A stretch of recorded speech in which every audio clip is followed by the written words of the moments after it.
Ya. Comienza la parte práctica entonces. Adelante, Cristóbal, ¿qué necesito? Ahí está. Ok. Se ve mi pantalla, ¿cierto? Sí, sí, sí. Ya. Entonces, lo que vamos a ver en esta sesión práctica es un problema de clasificación, similar al que habían visto con el profesor de dígitos, pero son datos un poco más del mundo real, si se quiere. Por ejemplo, estas son imágenes del dataset. Son datasets de prendas de vestir, con imágenes que están clasificadas Cristóbal, ¿Sí? consulta, ese notebook, ¿vamos a tener acceso a él? Sí, sí, lo voy a subir a cursos después. Ah, perfecto. Vale. Y el dataset contiene imágenes de prendas de vestir que están clasificadas en 19 clases. Bueno, a diferencia de los dígitos, estas están en 3 canales, en RGB. Ya.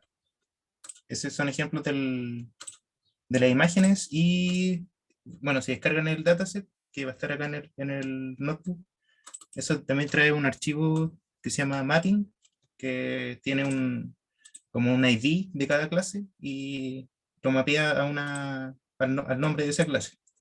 Y además tienen un archivo de texto de train y de testing, que trae el nombre del archivo de la imagen y a qué clase pertenece. Entonces, por ejemplo, este archivo pertenece a la clase 5, que es acá, esto, Blues Shirts. Sí, es más o menos el dataset que vamos a estar usando.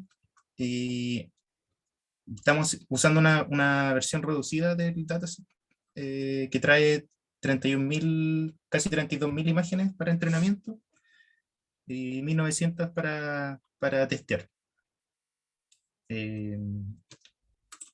Ya. A todo esto, si voy muy rápido en alguna parte o si no explico bien algo, me van interrumpiendo, ¿no? Entonces, para el tutorial vamos a usar Google Colab, que probablemente algunos estén familiarizados con él. Es un entorno de Google que permite conectarse a servidores que la gracia es que uno puede ocupar GPU. Si uno no tiene una GPU, puede conectarse acá, va a entorno de ejecución, cambiar tipo de entorno y acá uno selecciona usar la GPU. En este caso yo no estoy usando porque ayer estuve entrenando los modelos y como que me restringieron el tiempo. De ahí tengo que esperar un rato y después me puedo volver a conectar, por si les pasa eso cuando hacen las pruebas. Ya, pues, entonces el primer paso va a ser clonar el repositorio que había mencionado el profesor, el que está acá, de CovNet. Para eso usamos bueno, git clone del repositorio.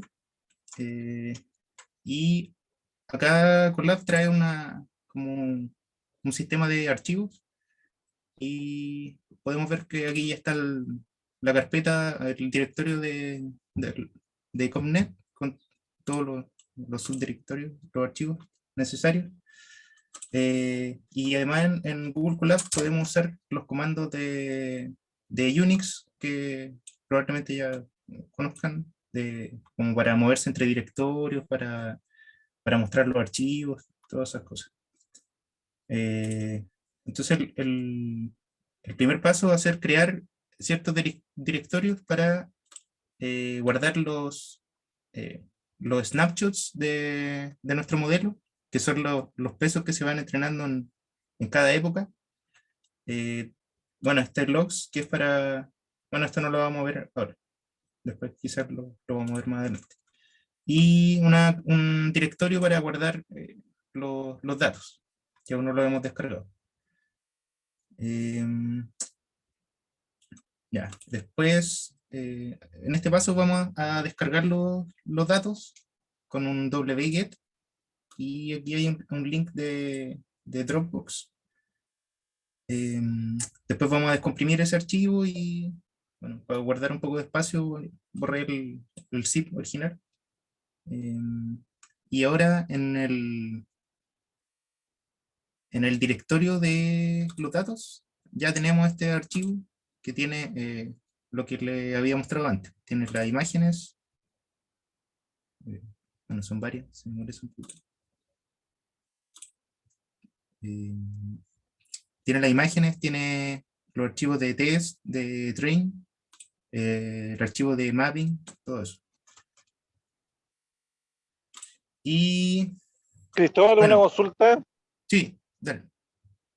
Mira, cuando uno ya lo quiere hacer como en el computador, como personal o algo así, uno puede llegar y copiar el código del Google y pasarlo como a formato local, o es muy complicado eso, o hay que volver a hacerlo de otra forma.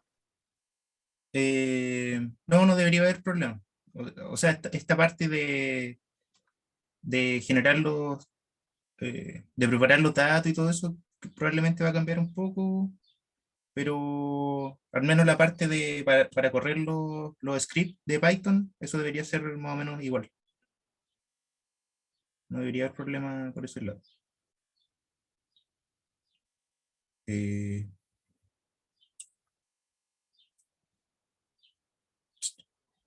bueno, igual voy a dejar mi correo ahí. Si después tienen problemas al ejecutar esto en Colab o en su computador, también puedo estar ir respondiendo eso.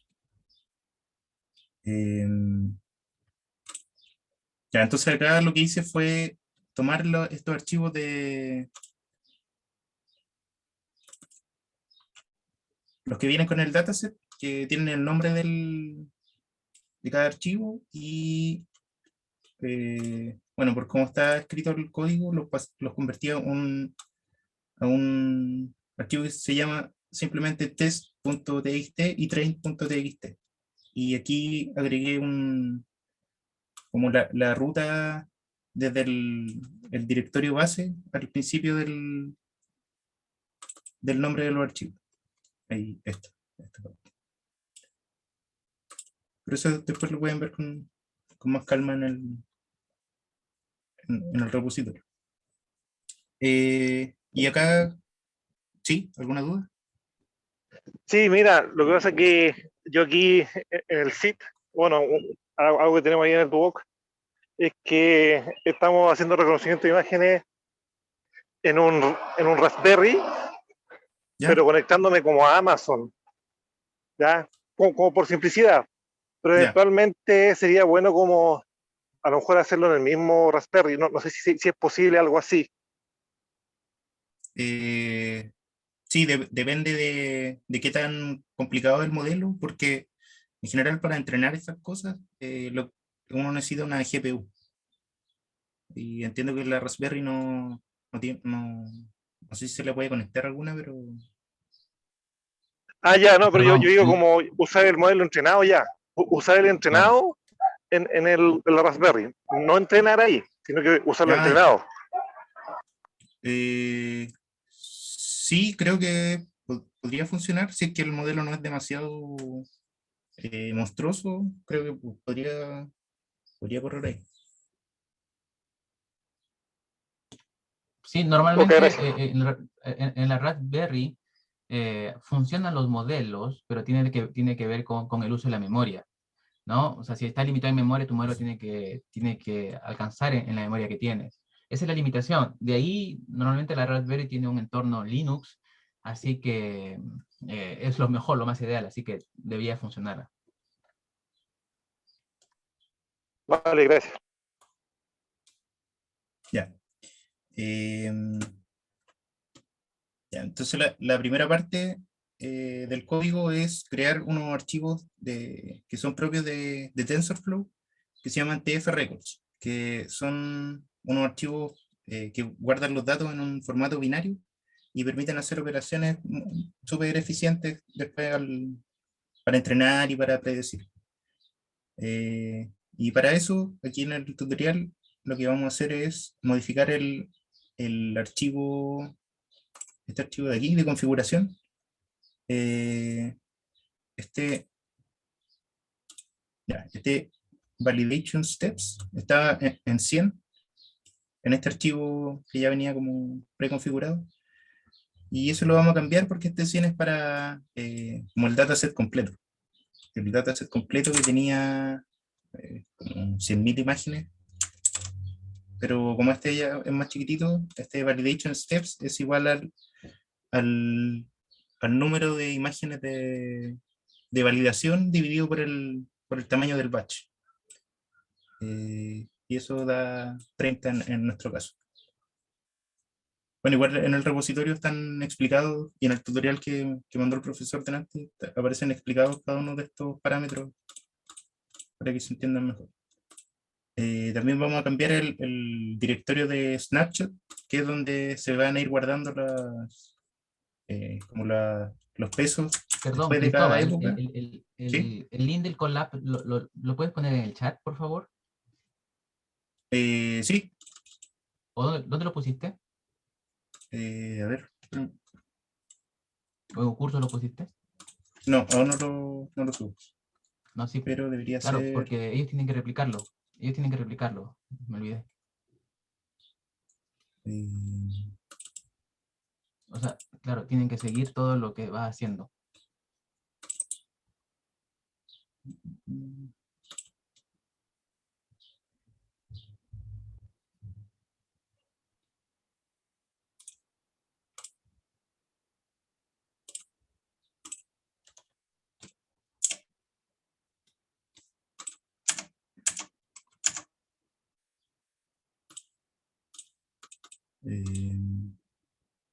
No sé cómo volver a Zoom. Acá.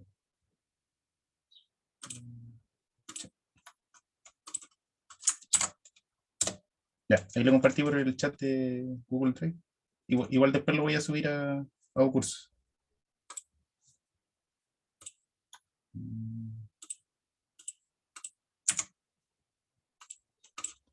Ya. También vamos, en ese mismo archivo vamos a modificar el directorio donde va a guardar como los snapshots después de cada época, que es este de acá. Voy a comentar este. Y vamos a poner...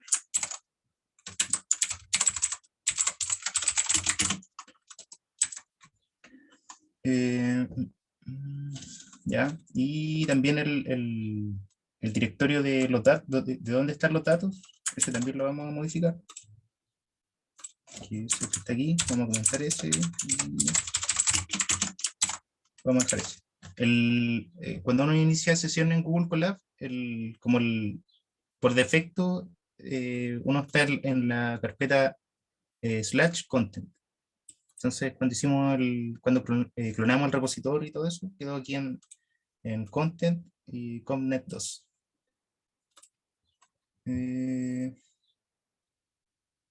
También vamos a agregar esta línea de aquí, que no estaba en el archivo.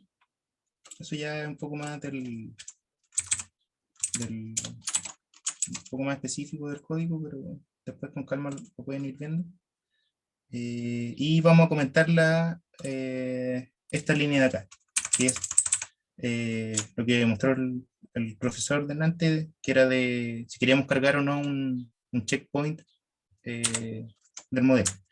En este caso lo vamos a comentar, y eso significa que cuando entrenemos, el entrenamiento va a comenzar desde cero, con peso inicializado de manera aleatoria.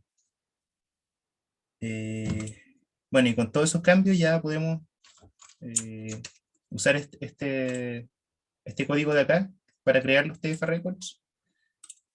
Le pasamos el argumento de el tipo, que si le ponemos all, significa que va a crear los TF records de entrenamiento y de test. Si quisiéramos solo de entrenamiento, acá tendríamos que ponerle train, o si quisiéramos solo de test, le ponemos test. Pero con all lo va a crear ambos. Le pasamos el archivo de configuración, que es el que estábamos modificando recién, y le pasamos el nombre de la sección, que es este header que está acá en el archivo. Y si corremos eso, debería empezar a crear los TF records, y este paso toma algún tiempo, demora, no sé, unos 5 minutos con este dataset. pero básicamente lo que hacen los TF Records es ir leyendo cada una de las imágenes que están en el archivo de texto y, bueno, va a leer la imagen, le va a aplicar cierta función de procesamiento y luego va a guardar, en cada imagen va a guardar lo va a codificar como en binario, en este caso la imagen y el label, que es a qué clase pertenece cada imagen. Eso está corriendo, se va a demorar un poquito, pero podemos seguir viendo esto.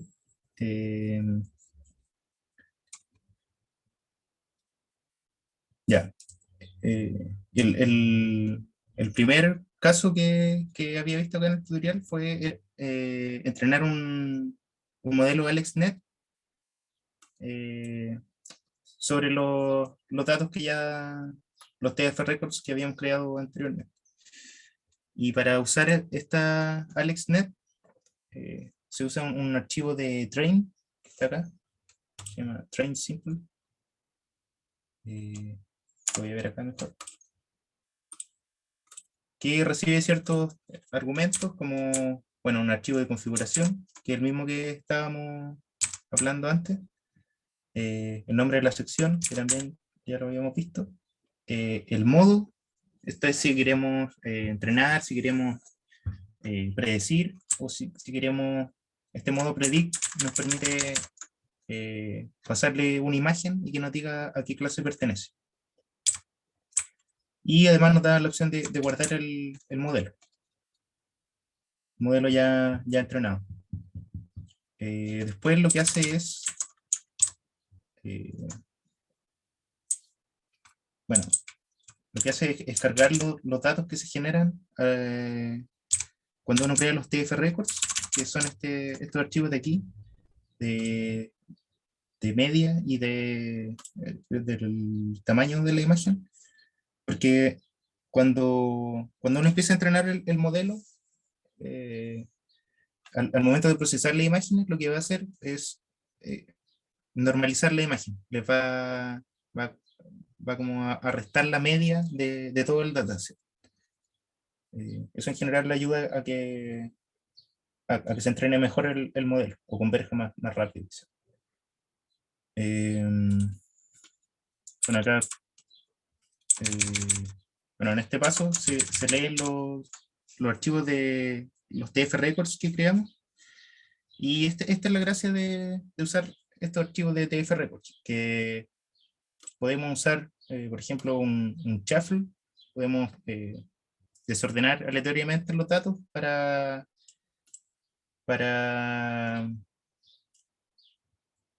mientras más aleatorio sea, cuando la entrada de la red va a poder generalizar mejor después con las imágenes que no ha visto. Y aquí hace una función de parsear el TF Record para obtener de vuelta la imagen y el label que guardó como binario. No sé, ¿algún comentario hasta el momento?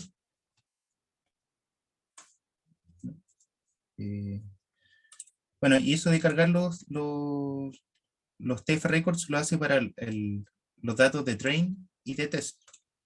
Entonces aquí vamos a tener un dataset de train y un dataset de validación. Bueno, luego se define como un callback para decirle que vaya guardando los pesos en cada época. Aquí definimos qué modelo queremos usar. En el repositorio hay ya varios modelos implementados. Por ejemplo, está AlexNet, está ResNet, o está otra arquitectura un poco más simple. Y para el caso del tutorial, lo que usé fue una AlexNet, que está implementada acá. Ya la habían visto más o menos en la cátedra, que son las operaciones típicas de una red convolucional, como, bueno, una convolución, el max pooling, capas de activación no lineal, como una ReLU, también con operaciones de batch normalization, y después donde ya se definen estas componentes, después es fácil como armar la red, como la salida de una capa se le pasa a la siguiente y así se va armando la salida. En general, estos modelos ya como los más conocidos vienen implementados en TensorFlow. Entonces a veces basta con importarlo y ya se puede ocupar. Pero en muchos problemas también hay que personalizar un poco estas redes, dependiendo de los datos que uno le quiere pasar y de las tareas que quiere resolver. Y para eso sirve como extender esta clase de Keras Model, que les permite hacer eso, como ir armando la red desde cero.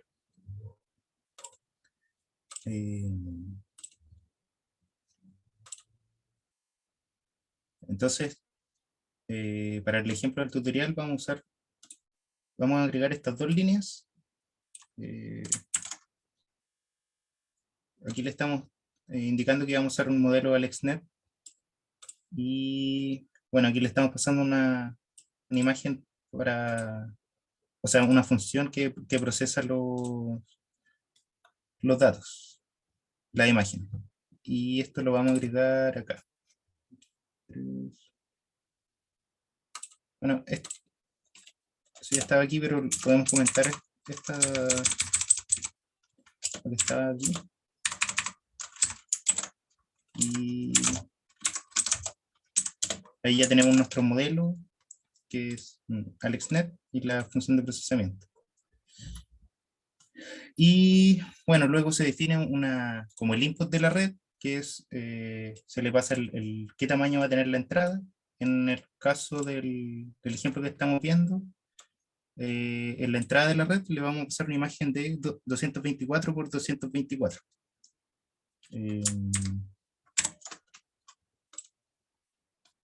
224 por 224 y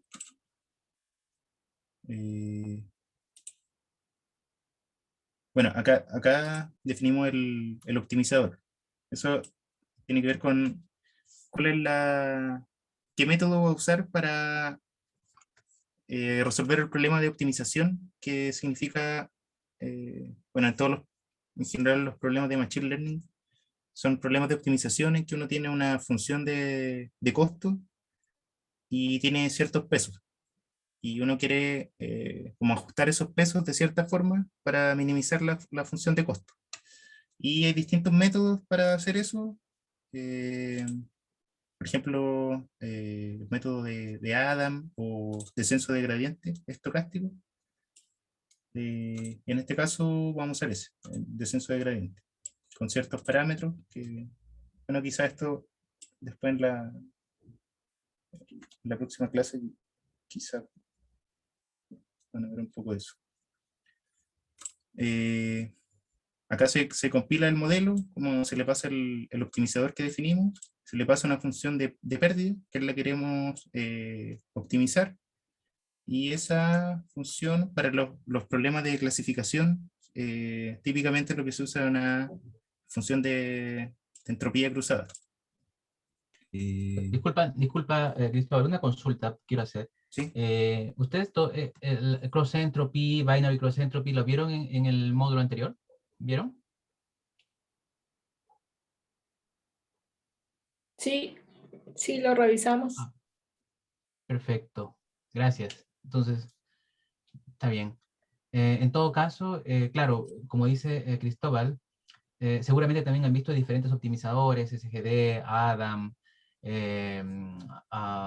Momentum Nesterov, que son los que más se ocupan, ¿ah? Pero igual vamos a ir, conforme hagamos más trabajos, vamos a ir viendo en la práctica cómo van funcionando estos modelos. Gracias, Cristóbal, disculpa. Vale.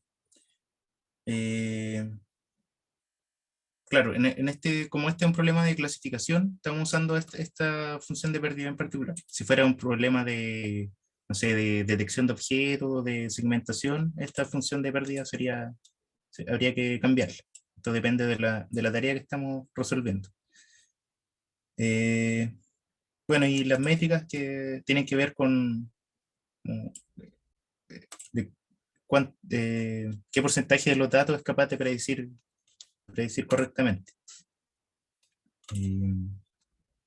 Y acá se hace el entrenamiento del modelo. Con este model.fit, uno le pasa el dataset de entrenamiento, la cantidad de épocas, y uno también le pasa el dataset de validación o de test, que hace un rato atrás un compañero había preguntado que lo iba haciendo como automáticamente durante el entrenamiento, y eso lo aplica sobre este dataset. Uno le pasa el de validación y al final de cada época automáticamente calcula cómo se está comportando el modelo con ese dataset de validación. Bueno, ese es más o menos el código para entrenar. Y bueno, acá aparece lo mismo que ya habían visto antes, así como un resumen del modelo, de las capas que tiene y la cantidad de parámetros. En el caso de AlexNet, tienen un total de 9 millones de parámetros, un poquito más. Cristóbal, modelo- disculpa que interrumpa, Sí, no hay problema. tengo una consulta. ¿Mm? F-Record es un formato de imagen. Es un formato binario que usa TensorFlow para almacenar los datos y leerlos de forma eficiente al momento de entrenar. ¿Es más de óptimo hecho- que una imagen binaria tradicional, por ejemplo?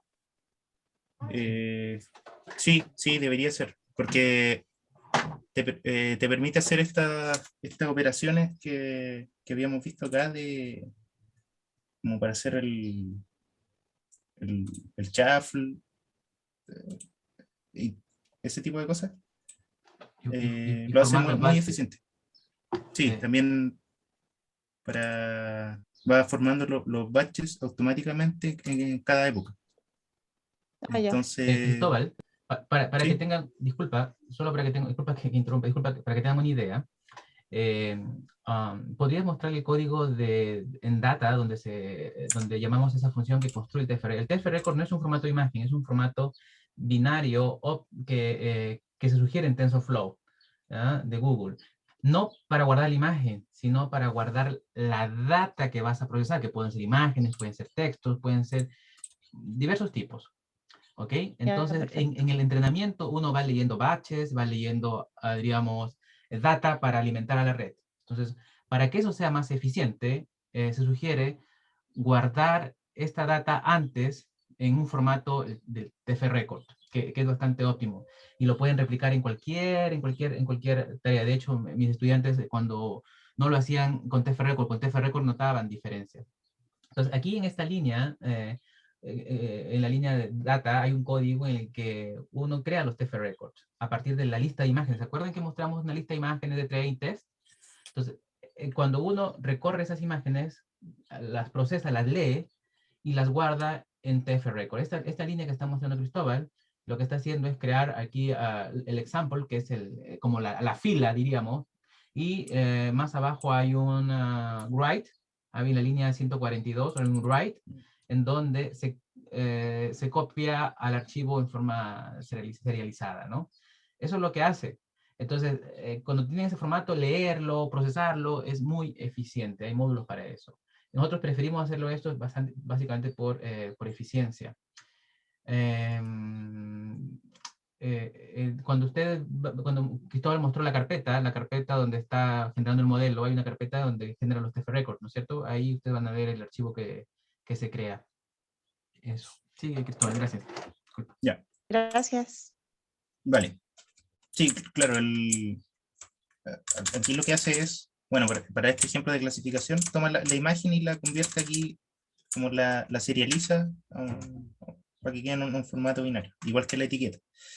Pero también podríamos tener el caso de un problema de detección de objetos, en que aquí ya no le pasamos solo una etiqueta, sino que también en el TF-Record podemos guardar como las coordenadas de dónde está cada objeto.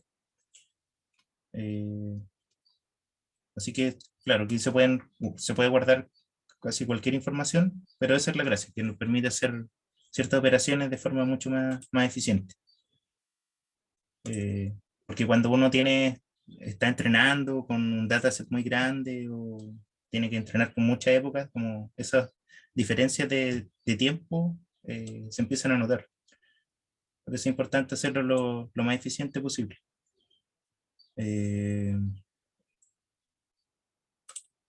Bueno, acá... ¿dónde estamos? Ahí. Ahí se hace un resumen como de las capas del modelo. Este tiene casi un poquito más de 9 millones de parámetros. Y acá se muestra el, el mensajito en cada época, muestra el loss y el accuracy. La idea es que en cada época el accuracy obviamente vaya aumentando y el loss vaya disminuyendo. Aquí se muestra el loss y el accuracy de entrenamiento y perdón por eso. Y también se muestra el loss y el accuracy de validación.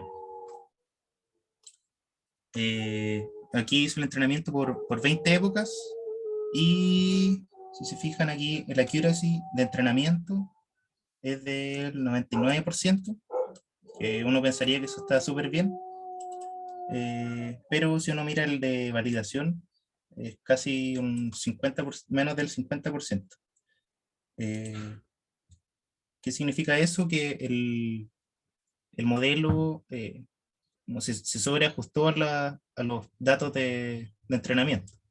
Como que se aprendió muy bien las imágenes que le pasamos, pero al momento de generalizar no anda muy bien. Y eso, bueno, puede ser por harto motivo, pero en general este modelo de AlexNet, bueno, cuando recién salió fue obviamente muy bueno y revolucionó todo estos temas de visión por computadora, pero para problemas como del mundo real hoy en día ya no funciona tan bien y hay que usar métodos un poco más sofisticados, como por ejemplo la ResNet que había mencionado el profesor hace un rato atrás.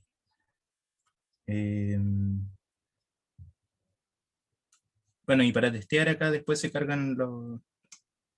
¿Sí? ¿Alguien quiere decir algo? Bueno, para Cristóbal, ¿y tienes el modelo ¿Sí? de ResNet ahí también? ¿Tienes el modelo de ResNet?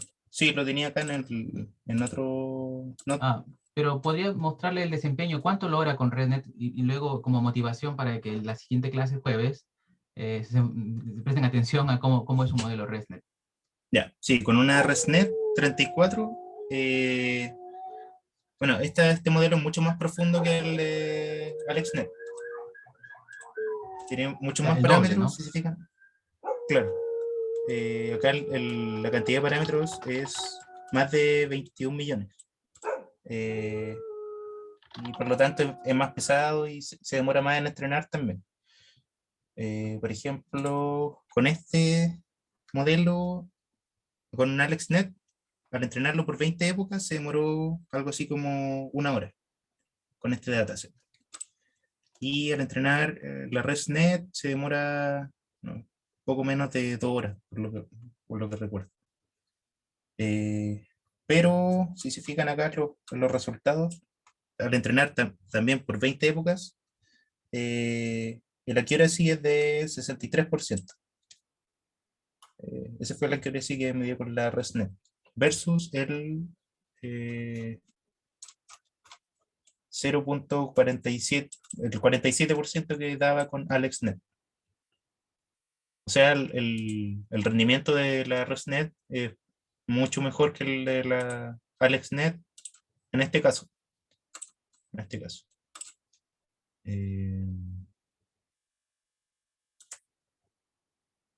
Bueno, también lo que se puede hacer es tomar una ResNet, pero usar no los pesos que se inicializan aleatoriamente, sino que usar pesos que ya fueron entrenados en otro problema, en otro dataset. Y esto es lo que hice acá. que tomaban los pesos, entrenaban un dataset como muy conocido que se llama ImageNet, que es un dataset con muchas imágenes y con muchas anotaciones. Y al usar como esos pesos preentrenados, obtuvo una accuracy del 69% en validación. En general, el rendimiento va a ser mejor si es que al tomar como los pesos Que es, preentrenados. claro, que es un accuracy alto, ¿no es cierto? Para un tema con alta variación, como el tema de la ropa. Ajá, si ustedes vieron las imágenes, que ustedes las pueden descargar, me parece que está el link para descargar ahí, ¿lo tiene? Estaba en el Dropbox, ¿no? Sí, ¿Lo tiene está acá. el link?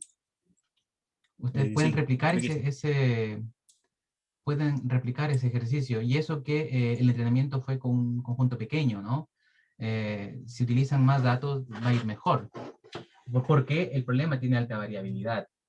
Así que sugiero que repasen bien esto porque posiblemente la tarea esté relacionada con evaluaciones de este tipo. ¿Okay? Aquí lo que está midiendo Cristóbal es el accuracy. Y es importante notar que en estos programas uno puede customizar sus funciones. Puede tener cualquier función loss de acuerdo al problema, uno puede crearlas, puede crear cualquier métrica, puede customizar todo el código de acuerdo a su problema. Entonces es importante que uno no mire esto como una caja negra, sino que aprenda bueno, ese es el objetivo a veces que siempre tratamos de hacer, de que metan las manos al código, ¿no? Así que este modelo ResNet lo vamos a ver el día de jueves, por qué funciona mejor, cuál es la idea, y que se expresa en los resultados que tiene Cristóbal, ¿no? Sí, Cristóbal, disculpa. Claro. Eh, claro, y una vez que uno ha entrenado un modelo de clasificación, por ejemplo, hay ciertas herramientas que sirven para ver cómo qué tan bien anda ese modelo. Y una de ellas es la matriz de confusión para los problemas de clasificación, que se ordenan, por ejemplo, eh, las etiquetas reales, porque en el test de validación uno tiene las imágenes y tiene a qué, a qué clase pertenece, para poder evaluar si es que el modelo lo está haciendo bien o lo está haciendo mal. Entonces, en una matriz de confusión tenemos acá la clase real y la clase que predice el modelo. Y la idea, bueno, idealmente uno esperaría que todas las predicciones se encuentran acá en la diagonal de la tabla. Eso quiere decir que está prediciendo correctamente la clase de todos los ejemplos. Y ahí uno ve cosas interesantes, por ejemplo, no sé, puede ver qué clase está confundiendo en la red. Por ejemplo, si son objetos muy similares, podría confundirlo. Por ejemplo, no sé si tenemos zapatos y calcetines. eh, ahí se está equivocando harto la red. Chaquetas con los Eh, abrigos igual. chaquetas con los abrigos. ¿Acá? ¿Este? Ese, sí. Claro, sí. Entonces uno puede, con estas cosas puede ir interpretando más o menos los modelos que obtiene, porque claro, uno ve la accuracy, ve un número, puede decir este modelo está mejor que este otro, pero para hacer estos análisis sirven estas cosas. Bueno, y otra cosa que se suele hacer es unos gráficos de una métrica que se llama precisión para cada clase, que está relacionado con lo mismo, como que también predice el modelo para cada categoría. Por ejemplo, hay otra métrica que se llama recall, que dependiendo de nuestro problema, va a ser la métrica que nos sirve más, dependiendo de lo que queramos resolver finalmente. Y eso sería la parte práctica. No sé si tienen alguna duda, comentario.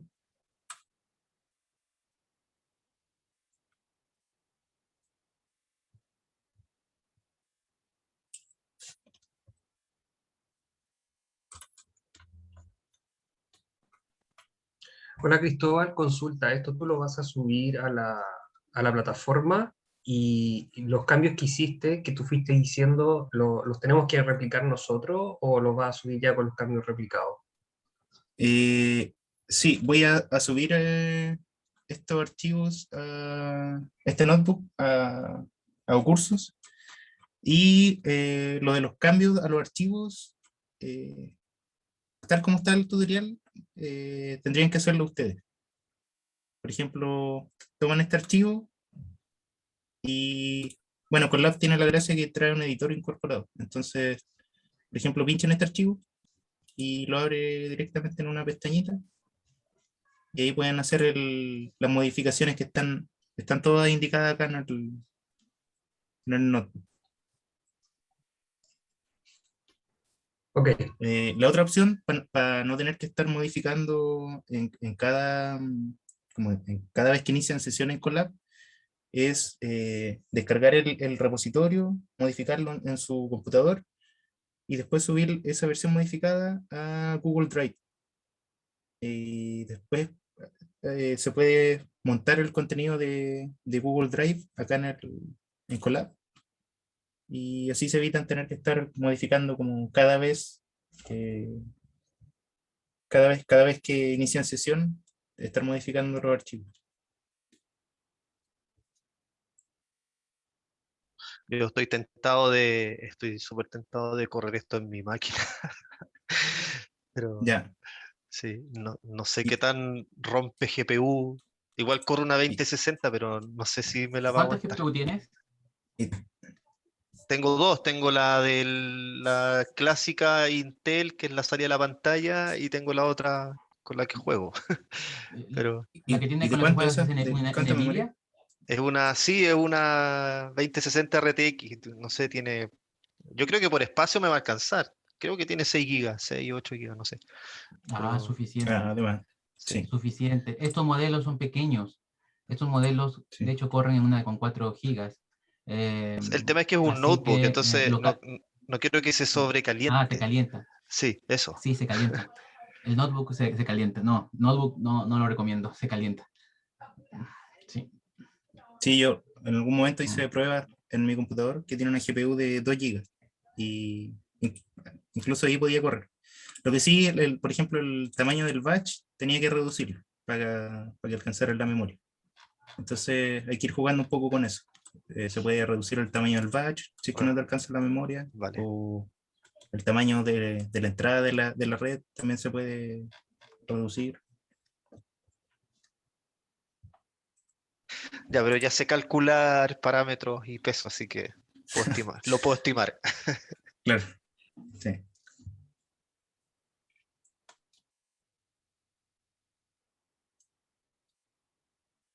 ¿Tienes algún ejemplo que corre con alguna clasificación como ejemplo de predicción, Cristóbal? Eh, Creo que no. Es que acá no me puedo Ujú. conectar al entorno con GPU. Entonces, estos son Ah, los que ya había corrido ayer solamente. ujú, Sí. ujú. Tengo una consulta. Sí. Ahí el profe José había hablado de que Sí. como para aprender uno usaba Colab, pero de verdad uno usaba como otra cosa, ¿no? Como, no sé, otro entorno, No, no entendí bien. no es nuestro entorno. A ver, Colab es Google te permite utilizar sus servidores a través de una interfaz amigable para forma didáctica, ¿no? Para seguir, correr. Pero en la práctica, o sea, uno tiene que usar los servers, por ejemplo, que hablaban algunos compañeros, por ejemplo, ir a la nube, comprarse una máquina, un PC gamer, o sea, uno lo hace localmente o en la nube, pero lo hace en un servidor, no lo hace en Colab. ¿Por qué? Porque con Colab ahí tienes muchas desventajas. Por ejemplo, te restringe la GPU, no te deja procesar por muchas horas, y hay experimentos que tienes que dejar días corriendo. Días, incluso semanas.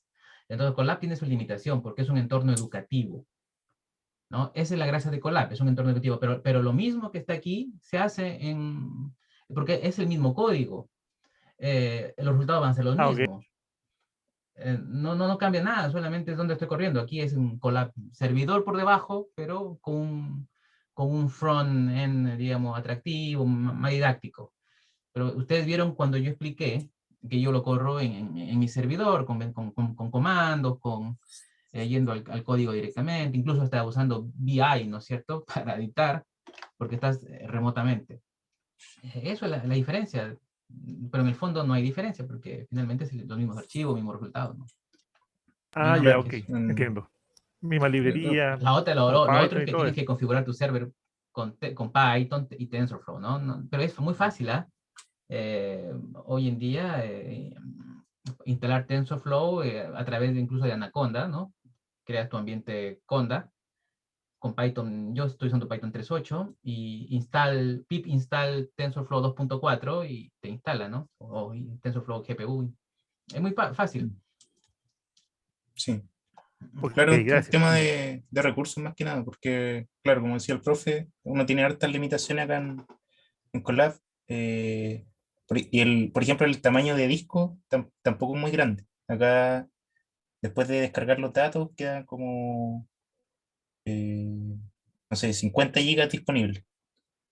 Y si uno quisiera usar un dataset demasiado grande, como el dataset completo de ropa, que tiene como más de 100.000 imágenes, ahí ya la, el disco acá se te llena facilito en Colab. Entonces, para ejemplo, así un poco más pequeño no anda súper bien, pero para problemas ya reales no apaña mucho. ¿Y Google tendrá así como su equivalente, así como Pro del Colab? Como Yo algo así como... compré Google One se llama, yo compré 200 gigas y espacio de procesamiento y todo. Pagué anual porque necesitaba para mi Drive, para mi Gmail y te expande todo. Te expande incluso esto. Pero ese no está disponible Ok. para Estados Unidos solamente el Pro, el Google Pro, el Collaborate Pro. Por ahí, ¿no? No sé si Collaborate Pro, pero yo compré Google One, ¿cómo se llama? One Plus, y ya eso me dio espacio para todo. Tengo que ver si es que efectivamente para Collab me aumentó la capacidad de procesamiento y todo, no lo sé. ¿Cachai? Después me migré a Cloud, Google Cloud, y ahí me creé una virtual machine que tenía un poquito más de capacidad. Ah, claro. De hecho, para la tesis, ocupé los créditos gratis, que estaban como alrededor de $300 para gastar, y me alcanzó con eso, así que no gasté nada en ese sentido.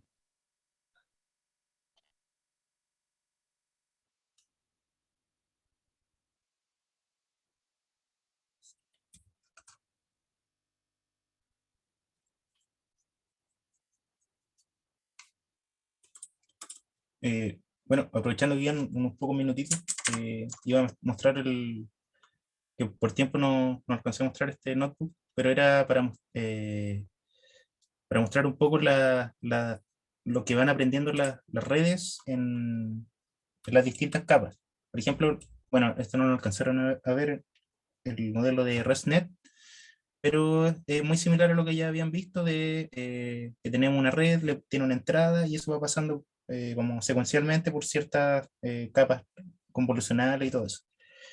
Y lo interesante es que las capas del principio aprenden ciertos atributos que son más generales, por ejemplo, de borde o de color, y las capas finales de la red ya van sacando información un poco más especializada, por ejemplo, de textura de las imágenes, y eso se puede ver, bueno, este notebook también lo voy a subir a curso.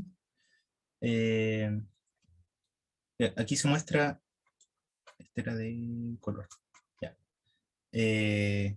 Se toma una red neuronal preentrenada en un problema de clasificación y se van sacando se saca la salida de la red en distintos puntos.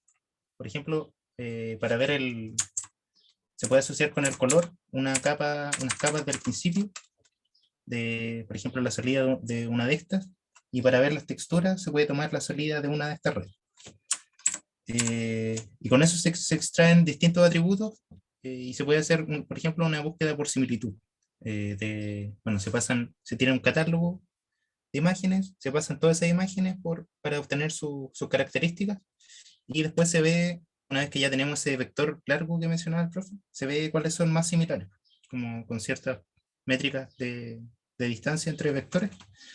Y, por ejemplo, si se toma la información de las capas anteriores relacionadas con el color, vemos que la búsqueda por similitud entrega en su mayoría objetos que tienen, bueno, aproximadamente el mismo color. En este caso son negras. Bueno, hay algunas que no son negras, pero en general sí son negras.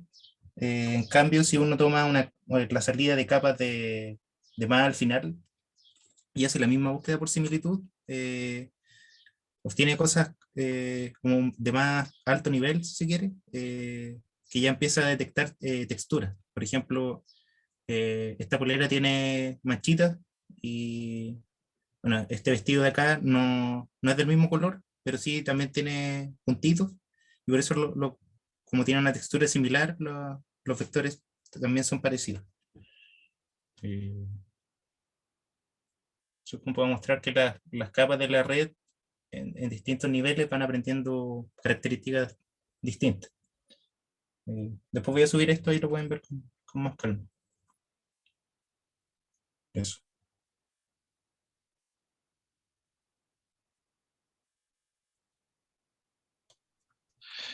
Oye, una duda de curioso, ¿el código este lo escribieron ustedes? No, yo no. Sí. El profe. El profe, Sí. completito. Sí, pues todo el código que ves ahí, todo el código de ComNet 2 y Sí.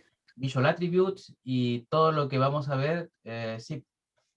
Bueno, a partir de esto, tengo estudiantes que han hecho un código más, han hecho más completo el código. Ahí tengo, ya vamos a ir hablando de otras cosas, ¿no? Pero esto de aquí lo hice hace, en realidad he ido cambiando. Antes, TensorFlow 1 antes de la 2, era muy difícil de entender, porque no tenía una cercanía a lo pitónico, sino que tenía sus sesiones, era raro, muy complicado, pero cuando pasó a TensorFlow 2, todo se hizo más amigable, ¿no? Y de hecho es comparable con PyTorch. Yo no ocupo mucho PyTorch, básicamente porque siempre he ocupado TensorFlow, pero tengo alumnos que ocupan PyTorch y la programación es muy similar.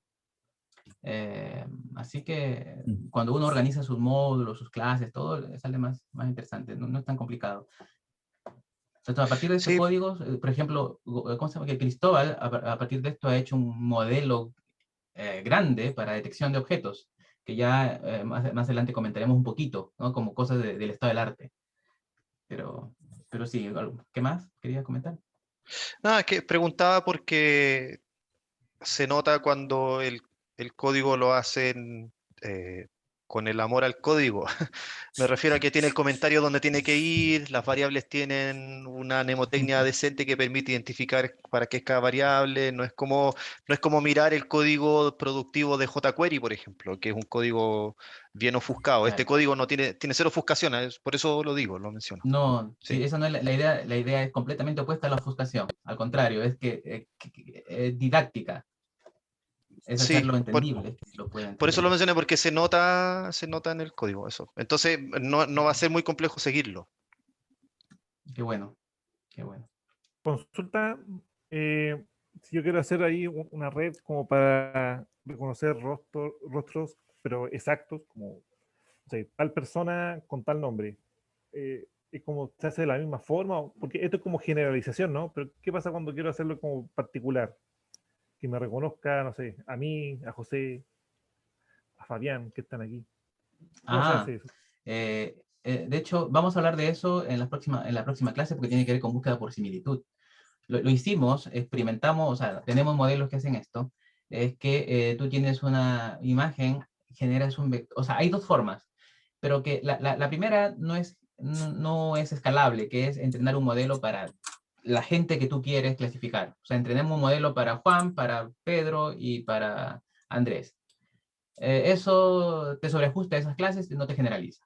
Lo otro es que un modelo más genérico que lo que te hace es calcular representaciones. Eso vamos a ver cuando hablemos de búsqueda por similitud. Entonces tú tienes el rostro de Juan, le sacas sus características y ves, este es el rostro de Juan y lo comparas con las características que tienes almacenadas de Juan. Y el objetivo es que las diferentes fotos de Juan, sus vectores, caigan muy cerca, se parezcan. y cualquier otro vector generado a partir de otro individuo esté lejos. Esa es la forma de atacar este problema. Pero eso lo vamos a ver en las próximas clases. En la próxima clase vamos a tocar ese tema. Muchas gracias. Sí, ok. Estamos con la hora. Bueno, tienen mucho material, primera sesión, y tienen mucho material para, yo lo digo así, disculpen, para digerir, para entender. Así que supongo que el día jueves van a llegar con más preguntas. Eso, muchas gracias, Cristóbal. Y muchas gracias a todos por la... Recuerden que pueden poner sus preguntas en el foro de Ucursos. Cristóbal y yo vamos a estar atentos a cualquier pregunta y tratemos de responder. ¿Ok? Voy a dejar la grabación hasta aquí.